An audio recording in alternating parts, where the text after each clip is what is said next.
ज्यांना भारतीय संविधानाचे शिल्पकार म्हणतात. आपण सर्वांनी त्यांना नाव वगैरे सांगितलं. त्यांचं पूर्वीचं आडनाव जे होतं ते सपकाळ होतं त्यांच्या वडिलांचं. आता मध्य प्रदेशात महू या ठिकाणी जन्म कसा झाला, तिथं महाराष्ट्रातले, मग मध्य प्रदेश कशाला गेले, तर त्यांचे वडील लष्करामध्ये सुभेदार होते.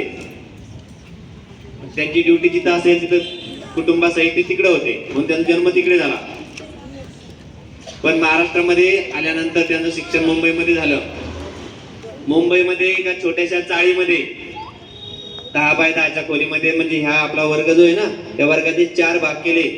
तर जेवढी छोटीशी खोली, ऑफिस जेवढे आपलं, तेवढीशा खोलीमध्ये त्यांचं कुटुंब राहायचं. 7-8 जण तेवढीशा खोलीमध्ये राहायचे.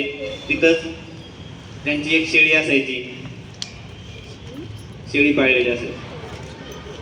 तेवढीशा जागेमध्ये कसे राहत असतील बघा, विचार करा. गरीब परिस्थितीमध्ये त्यांनी शिक्षण घेतलं. रॉकेलचा दिवा त्यावेळेस होता आमच्या काळी, लाईट नव्हती. रॉकेलच्या दिव्यावरती अभ्यास करायला लागायचा. मग रॉकेल घ्यायला सुद्धा पैसे नसायचे. इकडे बस, गुड शूटिंग नको करू तू, मध्ये मध्ये